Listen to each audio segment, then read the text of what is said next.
Salam sejahtera Malaysia. Dejut Nadi, suara rakyat bergema di channel ini. Nampaknya penjenayah sekarang ini bukan hanya berani buat scam kepada rakyat Malaysia, kepada rakyat biasa, tetapi sekarang ini scammer dah jadi lebih teruk, lebih dahsyat, lebih mengejutkan, menakutkan, dan aku pun tak faham kenapa ada manusia begini. Entah apa tujuannya, entah dari orang mana ni, dari apa maksud saya, dia ni yalah apa dia punya latar belakang lah. Tapi yang pasti polis mengumumkan satu perkara yang mengejutkan saya. Mungkin anda pun bakal terkejut. Polis menyiasat akaun TikTok yang palsu atas nama Raja Muda Selangor. Bayangkan, sekarang ni bukan hanya scam biasa-biasa tau. Scammer sekarang dah jadi makin memang bikin berkejut lah. Siap pakai nama Raja Muda Selangor lagi. Tindakan itu diambil selepas pejabat Istana Selangor mengesahkan akaun itu bukanlah milik Tengku Amir Shah. Padan muka kita minta PDRM tangkaplah manusia ni cepat-cepat. Mau famous sangat sampai menggunakan nama Sultan pula, sampai sanggup menggunakan Raja Muda Selangor punya nama. Polis menyiasat akaun TikTok palsu yang telah menggunakan gambar profil dan nama Raja Muda Selangor Tengku Amir Shah. Ketua Polis Selangor Hussein Omar Khan berkata pihaknya menerima laporan dibuat oleh pejabat Istana Selangor semalam.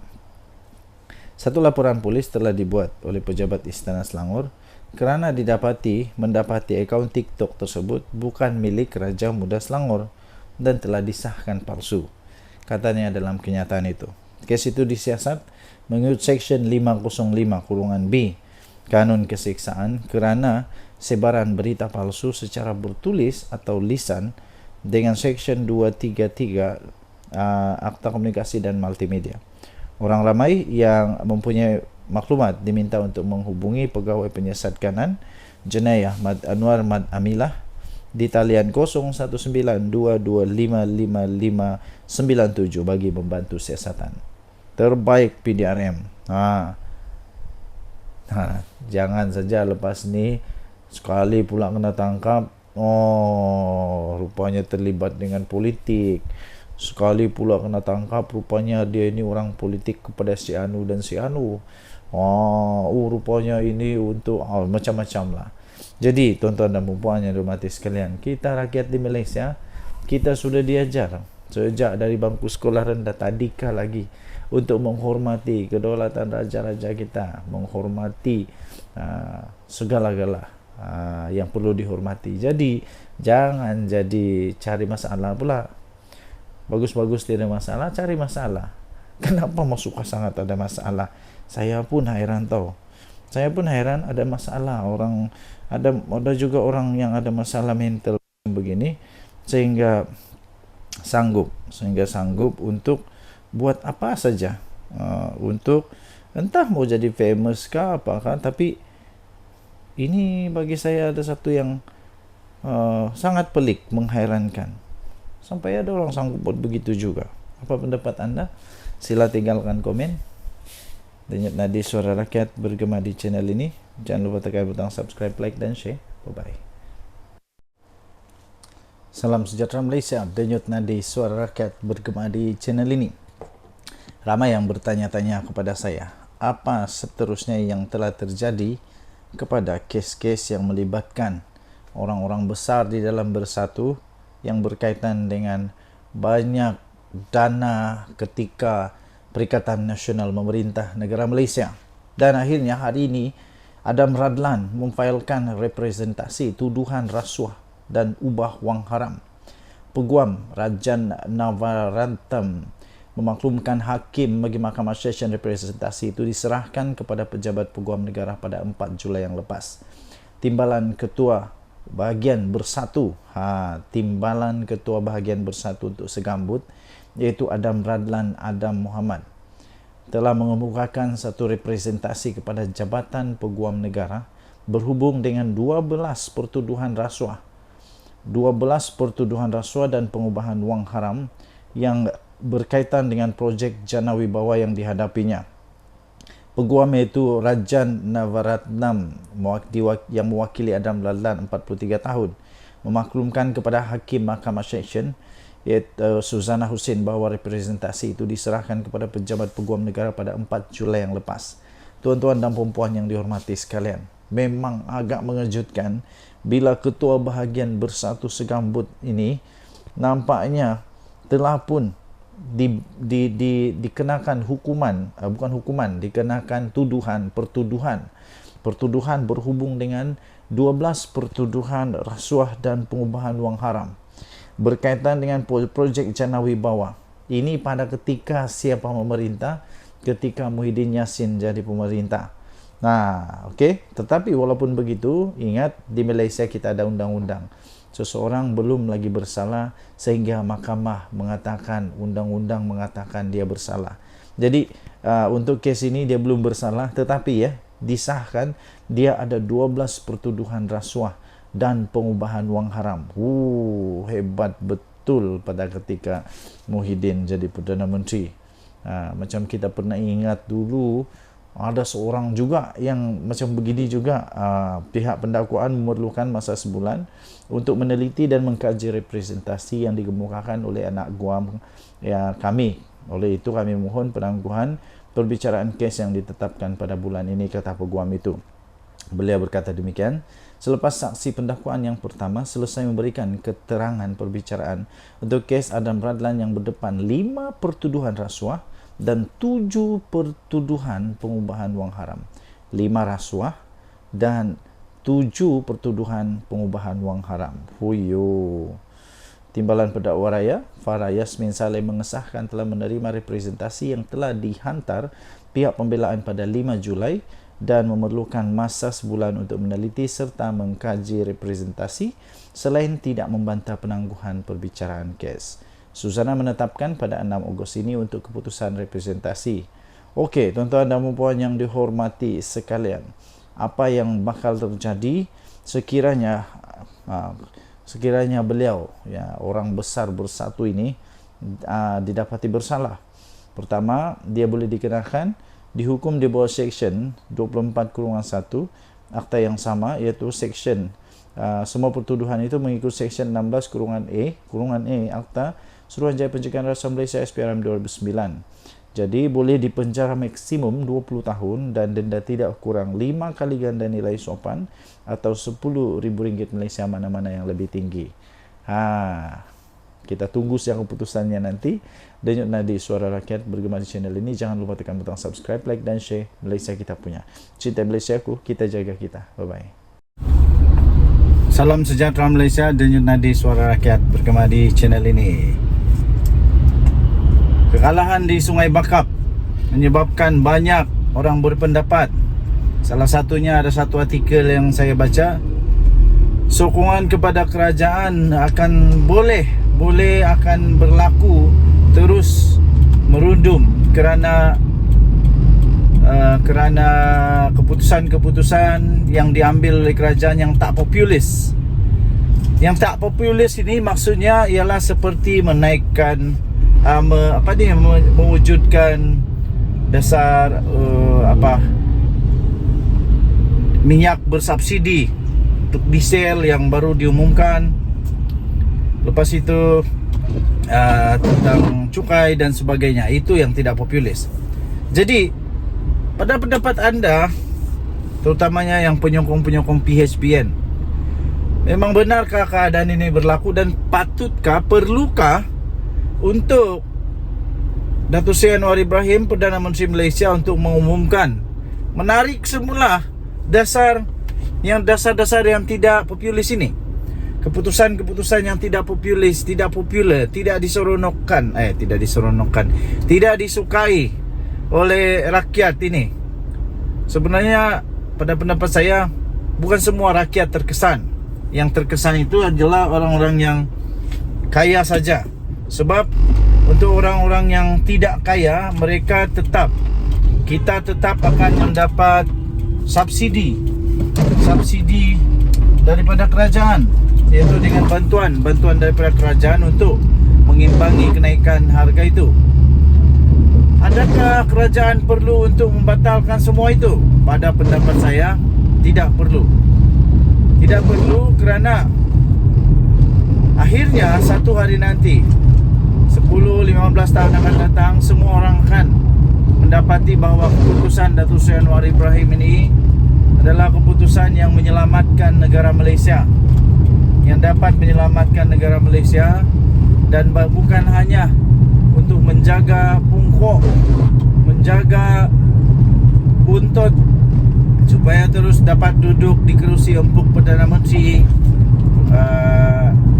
kerusi empuk MP dan sebagainya. Ada peribahasa bilang, biarku menjadi lilin yang dibakar memberikan cahaya. Jadi itulah keputusan-keputusan yang tidak populis ini, walaupun sekarang kelihatan seperti tidak bagus, tapi percayalah, 15 tahun dari sekarang rakyat akan mulai mengingat bahawa ini antara keputusan yang berani yang menyelamatkan negara Malaysia. Jadi antara lain juga ialah keputusan tidak populis daripada PKR PH lah secara keseluruhan, yang mengambil keputusan bekerjasama dengan Zahid Hamidi dan terutamanya Zahid Hamidi, yang mana diketahui memang ada kes mahkamah. Jadi itu memang tidak populis juga. Adakah ini juga telah menyebabkan pengundi-pengundi tegar, penyokong-penyokong tegar Pakatan Harapan juga mulai meragui dan tidak lagi terlalu tegar, tidak lagi menyokong apapun keadaan kepada Pakatan Harapan ini? Adakah perlu untuk PH melepaskan diri daripada kerjasama dengan Barisan Nasional yang dianggap sudah runtuh, sudah hancur berkecai dan tidak kuat lagi lah? Bukan macam dulu, letak kayu pun boleh menang. Apa pendapat anda? Sila tinggalkan komen. Denyut Nadi Suara Rakyat bergema di channel ini. Jangan lupa tekan butang subscribe, like dan share. Malaysia kita punya, cintai Malaysia aku, kita jaga kita jumpa lagi. Bye. Salam sejahtera Malaysia. Denyut Nadi Suara Rakyat bergema di channel ini. Selepas PRK Sungai Bakap, adakah UMNO benar-benar akan keluar daripada Pakatan Harapan Barisan Nasional Kerajaan Madani ini? Adakah memang benar berita kabar angin, cerita Mat Jenin, cerita Tok Kadok dan juga ramalan Nenek Kebayan mengatakan bahawa Barisan Nasional bersama dengan puluhan MP-nya akan keluar daripada Pakatan Harapan Barisan Nasional ini kerana hasil daripada kekecewaan, kerana kalahnya Barisan Nasional, kalahnya Pakatan Harapan, kalahnya Kerajaan Madani di Sungai Bakap. Sebelum ini ada video yang saya buat. Adakah memang benar itu akan jadi kenyataan pada ketika ini? Adakah memang benar bahawa semua MP dalam UMNO akan keluar daripada Kerajaan Madani kerana kekecewaan ini? Adakah mereka tiba-tiba sedar bahawa mereka sepatutnya berada di tempat yang lain, bukan di Kerajaan Madani, kerana mereka tidak membawa sebarang impak, mereka tidak membawa sebarang kelebihan, mereka tidak pun membawa sebarang kebaikan yang boleh membawa kemenangan kepada Kerajaan Madani Pakatan Harapan ini. Adakah Zahid Hamidi benar-benar akan bersama dengan Tok Guru pula, Tok Matasan untuk membawa UMNO keluar daripada kerajaan Madani. Benarkah ini bakal berlaku? Okey, baik. Jawapan saya ialah tidak mungkin berlaku buat masa ini. Kerana kekalahan ini bukan disebabkan juga oleh UMNO.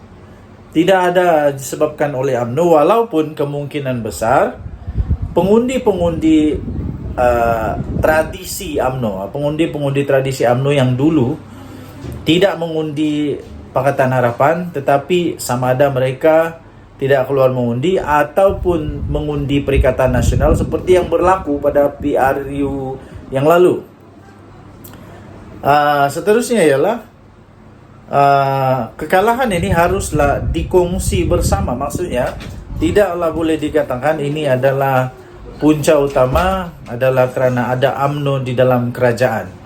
Ada UMNO dalam kerajaan. Jadi tidak bolehlah kita kata kerana itu UMNO perlu mengambil tanggungjawab, mengambil kebertanggungjawaban dengan kekalahan dan letak jawatan keluar daripada kerajaan ini. Tidak. Tetapi kalau memang betul UMNO mau keluar pun tiada masalah juga. Buktinya ialah sama ada UMNO ada atau tiada dalam kerajaan, kalau kalah tetap kalah juga, kalau menang tetap menang juga, ya. Jadi itu tidak membawa terlalu besar dia punya impact kalau UMNO keluar pun daripada kerajaan Madani ini. Okey, apapun kita harap janganlah keluar daripada kerajaan ini. UMNO janganlah keluar daripada kerajaan supaya kestabilan politik di Malaysia dapat dikekalkan sekurang-kurangnya. Selesailah panggal ini. Biarlah kalau mau tumbang pun biar tumbang pada pilihan raya, bukan tumbang pada tebuk-tebuk atap, pada pintu belakang, pada macam-macam pengkhianatan dan sebagainya. Itu tidak seronoklah. Okey, bertahanlah. Ada 3 tahun lagi, paling lama pun 3 tahun lagi untuk kita tukar balik kerajaan ini kalau perlu. Denyut Nadi, Suara Rakyat bergema di channel ini. Jangan lupa tekan butang subscribe, like dan share. Bye-bye.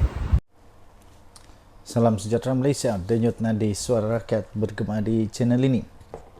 Ramai yang bertanya-tanya kepada saya, apa seterusnya yang telah terjadi kepada kes-kes yang melibatkan orang-orang besar di dalam Bersatu yang berkaitan dengan banyak dana ketika Perikatan Nasional memerintah negara Malaysia. Dan akhirnya hari ini Adam Radlan memfailkan representasi tuduhan rasuah dan ubah wang haram. Peguam Rajan Navaratnam memaklumkan hakim bagi Mahkamah Session representasi itu diserahkan kepada pejabat peguam negara pada 4 Julai yang lepas. Timbalan Ketua Bahagian Bersatu, Timbalan Ketua Bahagian Bersatu untuk Segambut, iaitu Adam Radlan Adam Muhammad, telah mengemukakan satu representasi kepada Jabatan Peguam Negara berhubung dengan 12 pertuduhan rasuah. 12 pertuduhan rasuah dan pengubahan wang haram yang berkaitan dengan projek Jana Wibawa yang dihadapinya. Peguam iaitu Rajan Navaratnam yang mewakili Adam Radlan 43 tahun memaklumkan kepada Hakim Mahkamah Session iaitu Suzana Hussein bahawa representasi itu diserahkan kepada pejabat peguam negara pada 4 Julai yang lepas. Tuan-tuan dan puan-puan yang dihormati sekalian, memang agak mengejutkan bila Ketua Bahagian Bersatu Segambut ini nampaknya telah pun dikenakan hukuman, dikenakan pertuduhan berhubung dengan 12 pertuduhan rasuah dan pengubahan wang haram berkaitan dengan projek Jana Wibawa. Ini pada ketika siapa memerintah? Ketika Muhyiddin Yassin jadi pemerintah. Okey. Tetapi walaupun begitu, ingat di Malaysia kita ada undang-undang. Seseorang belum lagi bersalah sehingga mahkamah mengatakan, undang-undang mengatakan dia bersalah. Jadi untuk kes ini dia belum bersalah, tetapi disahkan dia ada 12 pertuduhan rasuah dan pengubahan wang haram. Hebat betul pada ketika Muhyiddin jadi Perdana Menteri. Macam kita pernah ingat dulu Ada seorang juga yang macam begini juga, pihak pendakwaan memerlukan masa sebulan untuk meneliti dan mengkaji representasi yang dikemukakan oleh anak guam kami. Oleh itu kami mohon penangguhan perbicaraan kes yang ditetapkan pada bulan ini, kata peguam itu. Beliau berkata demikian selepas saksi pendakwaan yang pertama selesai memberikan keterangan perbicaraan untuk kes Adam Radlan yang berdepan 5 pertuduhan rasuah dan 7 pertuduhan pengubahan wang haram. 5 rasuah dan 7 pertuduhan pengubahan wang haram. Huyo. Timbalan pendakwa raya Farah Yasmin Saleh mengesahkan telah menerima representasi yang telah dihantar pihak pembelaan pada 5 Julai dan memerlukan masa sebulan untuk meneliti serta mengkaji representasi selain tidak membantah penangguhan perbicaraan kes. Susana menetapkan pada 6 Ogos ini untuk keputusan representasi. Okey, tuan-tuan dan puan yang dihormati sekalian, apa yang bakal terjadi sekiranya beliau, orang besar bersatu ini didapati bersalah? Pertama, dia boleh dikenakan dihukum di bawah Seksyen 24/1 Akta yang sama, iaitu Seksyen semua pertuduhan itu mengikut Seksyen 16/A Akta Suruhanjaya Pencegahan Rasuah Malaysia SPRM 2009. Jadi boleh dipenjara maksimum 20 tahun dan denda tidak kurang 5 kali ganda nilai sopan atau RM10,000 Malaysia, mana-mana yang lebih tinggi. Kita tunggu siang keputusannya nanti. Denyut nadi Suara Rakyat bergema di channel ini. Jangan lupa tekan butang subscribe, like dan share. Malaysia kita punya. Cinta Malaysiaku, kita jaga kita. Bye-bye. Salam sejahtera Malaysia. Denyut nadi Suara Rakyat bergema di channel ini. Saya ada 2 soalan yang tuan-tuan dan puan-puan boleh WhatsApp pula, boleh balas di ruangan komen. Soalan yang pertama, kalau pilihan raya umum diadakan pada bulan September, contoh andai kata tiba-tiba bubar parlimen kerana Datuk Seri Anwar Ibrahim, kononnya saja, walaupun tidak mungkin berlaku, tapi konon sajalah, kita anggap konon sajalah. Kononnya Datuk Seri Anwar Ibrahim tumbang kerana kehilangan majoriti di Dewan Rakyat. Kalau pilihan raya diadakan pada bulan September, katakanlah, pada pendapat anda siapa yang bakal menang dalam pilihan raya itu? Adakah tetap akan menang oleh Pakatan Harapan atau Perikatan Nasional atau Barisan Nasional? Patutkah Barisan Nasional berpisah daripada Pakatan Harapan? Patutkah UMNO untuk mencuba nasib sekali lagi untuk bertanding secara gentleman, iaitu secara solo, tidak mengharapkan mana-mana gabungan lain kecuali Barisan Nasional sahaja? Siapa yang bakal menang? Adakah Perikatan Nasional yang bakal menang dengan bergaya sekali lagi? Dan soalan kedua, ya tuan-tuan dan puan yang dihormati sekalian, kalaupun tiba-tibalah Pakatan Harapan kalah, Perikatan Nasional menang, soalan kedua ialah siapa yang layak untuk jadi Perdana Menteri Malaysia untuk menggantikan Datuk Seri Anwar Ibrahim? Itulah masalahnya sebenarnya. Masalah paling besar ialah siapa yang layak untuk ganti Datuk Seri Anwar Ibrahim untuk jadi Perdana Menteri. Adakah Hadi Awang tapi Muhyiddin setujukah? Adakah Dr. Samsuri, Menteri Besar Terengganu, tapi Hamzah Zainuddin dan Azmin Ali setujukah kalau PAS yang memerintah? Inilah persoalan paling besar. Persoalan paling besar sebenarnya ialah bukan menang kalah, tapi siapa yang boleh jadi Perdana Menteri. Soalan seterusnya ialah masihkah PAS mahu Muhyiddin jadi Perdana Menteri? Sanggupkah PAS untuk menjadi sekali lagi menjadi parti paling banyak menang, tapi akhirnya parti yang tidak pernah jadi kerajaan Perdana Menterinya daripada parti itu. Maukah? Okey, jadi tinggalkan komen anda. Apa pendapat anda? Siapa sebenarnya yang boleh jadi Perdana Menteri? Muhyiddin Yassin pun rasanya PAS sudah tidak mau jadi Perdana Menterinya Muhyiddin Yassin. Takkanlah Mahathir pula. Mahathir langsung tidak sudah kaki. Sebab dia bukan MP, kecuali dia menang lah. Tapi baru-baru ini pilihan raya kalah teruk habis Mahathir. Jadi siapa yang layak untuk ganti Datuk Seri Anwar Ibrahim? Yang saya nampak tiada lah, belum ada lagi. Belum ada lagi. Tinggalkan komen anda. Denyut nadi suara rakyat bergema di channel ini. Jangan lupa tekan butang subscribe, like dan share. Bye bye. Salam sejahtera Malaysia. Denyut nadi suara rakyat bergema di channel ini. Ramai yang bertanya-tanya kepada saya, apa seterusnya yang telah terjadi kepada kes-kes yang melibatkan orang-orang besar di dalam Bersatu yang berkaitan dengan banyak dana ketika Perikatan Nasional memerintah negara Malaysia. Dan akhirnya hari ini Adam Radlan memfailkan representasi tuduhan rasuah dan ubah wang haram.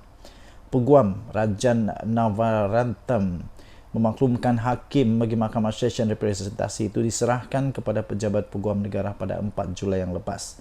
Timbalan Ketua Bahagian Bersatu, Timbalan Ketua Bahagian Bersatu untuk Segambut, iaitu Adam Radlan Adam Muhammad, telah mengemukakan satu representasi kepada Jabatan Peguam Negara berhubung dengan 12 pertuduhan rasuah dan pengubahan wang haram yang berkaitan dengan projek Jana Wibawa yang dihadapinya. Peguam iaitu Rajan Navaratnam yang mewakili Adam Radlan 43 tahun memaklumkan kepada Hakim Mahkamah Session iaitu Suzana Hussein bahawa representasi itu diserahkan kepada pejabat peguam negara pada 4 Julai yang lepas. Tuan-tuan dan puan-puan yang dihormati sekalian, memang agak mengejutkan bila Ketua Bahagian Bersatu Segambut ini nampaknya telah pun dikenakan hukuman, dikenakan pertuduhan berhubung dengan 12 pertuduhan rasuah dan pengubahan wang haram berkaitan dengan projek Jana Wibawa. Ini pada ketika siapa memerintah? Ketika Muhyiddin Yassin jadi pemerintah. Okey. Tetapi walaupun begitu, ingat di Malaysia kita ada undang-undang. Seseorang belum lagi bersalah sehingga mahkamah mengatakan, undang-undang mengatakan dia bersalah. Jadi untuk kes ini dia belum bersalah, tetapi disahkan dia ada 12 pertuduhan rasuah dan pengubahan wang haram. Hebat betul pada ketika Muhyiddin jadi Perdana Menteri. Macam kita pernah ingat dulu, ada seorang juga yang macam begini juga. Pihak pendakwaan memerlukan masa sebulan untuk meneliti dan mengkaji representasi yang dikemukakan oleh anak guam kami. Oleh itu kami mohon penangguhan perbicaraan kes yang ditetapkan pada bulan ini, kata peguam itu. Beliau berkata demikian selepas saksi pendakwaan yang pertama selesai memberikan keterangan perbicaraan untuk kes Adam Radlan yang berdepan 5 pertuduhan rasuah dan 7 pertuduhan pengubahan wang haram. 5 rasuah dan 7 pertuduhan pengubahan wang haram. Timbalan Pendakwa Raya Farah Yasmin Saleh mengesahkan telah menerima representasi yang telah dihantar pihak pembelaan pada 5 Julai dan memerlukan masa sebulan untuk meneliti serta mengkaji representasi selain tidak membantah penangguhan perbicaraan kes. Suzana menetapkan pada 6 Ogos ini untuk keputusan representasi. Okey, tuan-tuan dan puan yang dihormati sekalian, apa yang bakal terjadi sekiranya beliau, orang besar Bersatu ini didapati bersalah? Pertama, dia boleh dikenakan dihukum di bawah Seksyen 24/1 Akta yang sama, iaitu Seksyen semua pertuduhan itu mengikut Seksyen 16/A Akta Suruhanjaya Pencegahan Rasuah Malaysia SPRM 2009. Jadi boleh dipenjara maksimum 20 tahun dan denda tidak kurang 5 kali ganda nilai sopan atau RM10,000 Malaysia mana-mana yang lebih tinggi. Kita tunggu siang keputusannya nanti.